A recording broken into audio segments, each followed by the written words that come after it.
Hello there. So today is Sunday, which usually means we have no government news today, but strange times mean strangeness.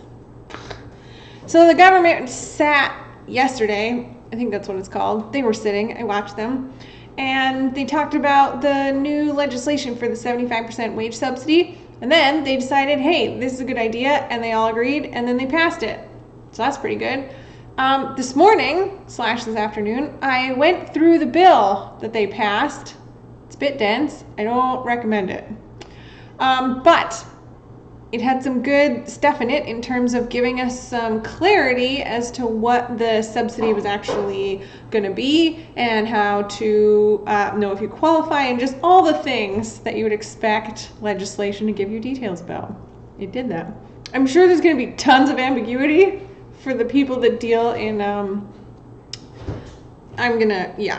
Anyways, here's what you need to know. So you can apply to the government. This one you have to actually apply for, and you apply for a refund basically of 75% of the wages that you have paid out to your employees.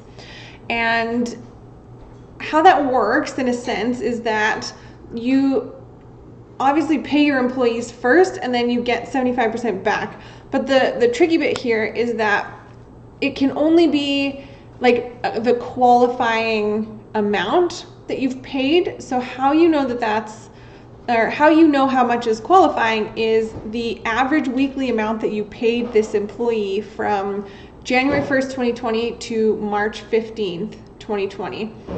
So if you, for example, paid someone $1,000 a week on average from January 1st to March 15th, 2020, that employee would be eligible for $750 per week in the subsidy. If you gave them a raise after March 15th, the raise is not part of this subsidy. It's only the weekly average in the beginning. An eligible employee cannot have income or cannot not be paid. They have to be paid throughout the qualifying period. So if you were like, hey, I can only pay you for like 2 weeks this month, that person's not eligible. They have to be paid over they cannot have 14 consecutive days of no income is the guidance from the bill itself. The only thing that can be reimbursed as part of this subsidy is wages. So things that don't count are things like benefits, or like if you paid out a retiring allowance, or like anything over that baseline average that we talked about earlier. So if you gave somebody a raise, for example, that doesn't qualify. For the business to qualify, you have to be able to prove a reduction in revenue. So the addresses that we kept getting from Trudeau was like, oh, you have to prove a 15% reduction in revenue. And while that is true for a piece of it, it's not true for the whole thing. So from March 15th to April 11th, you need to be able to prove a 15% reduction due to the pandemic. And from March 12th to June 6th, for the two periods that are March 12th to June 6th, April 12th to June 6th, you have to be able to prove a 30% reduction.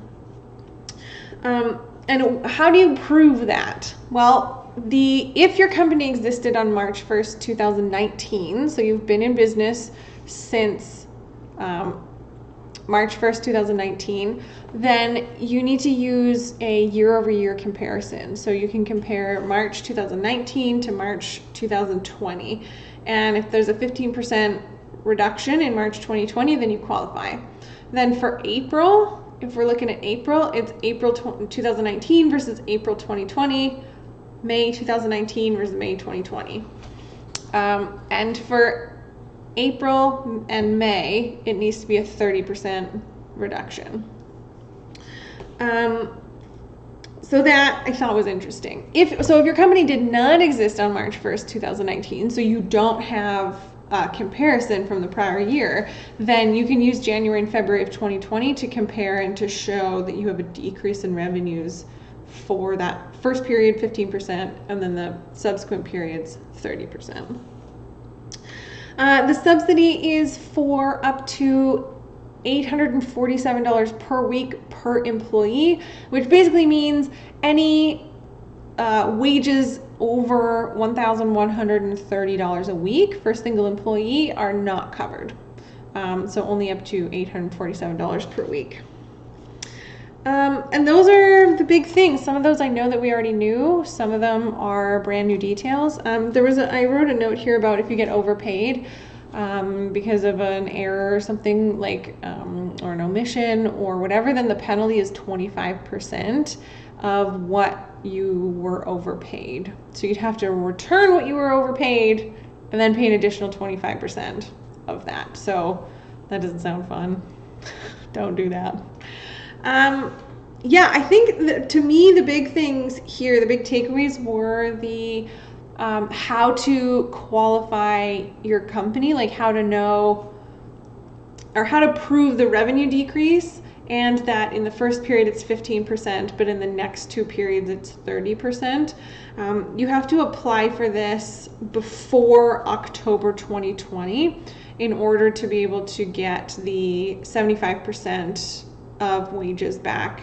It is retroactive. It's all the way back to March 15th that you can ask for this subsidy, but you have to apply before October 2020. So those were the details. Those are the big things that I took away from it. I'm sure, as with any new legislation, as it gets used and as the government sort of starts to get a feel for the different scenarios that they have to test this bill against, then there will be like changes, not to the legislation, but in the way that the legislation is applied to scenarios. And so we'll get lots of new backgrounders, and they call them backgrounders when the CRA releases like information, and bulletins. What do they call those? Information bulletins. I think they have a new name. Doesn't matter. Information bulletins. Basically just explaining how to apply the legislation to various scenarios as they come up. So exciting news for employers. I'm glad to have the details so that I can advise clients, absolutely, for sure, and I'm sure that you're happy to know as well, so that you can do some planning for the future, because I know it's really hard to plan when you have no idea what's coming. I had one more thing, but now it's gone. Yep, now it's gone. Oh, they're hoping to have the portal up and running in like 3 weeks. And I assume if you have direct deposit set up that you would get your money within 2 to 5 business days once the application's been processed, because the curb's been really quick. So that's it. That's all I have for you. I hope you're celebrating if you can, or if you normally do this weekend. We don't normally celebrate this particular weekend, so we're same as usual, I guess, the new usual. But I hope you're having a good weekend as much as possible. If you have any questions about this new wage subsidy or any of the benefits, really, then you can book a free 30 minutes with me. I've left my link to book that call in the description. I'll see you tomorrow.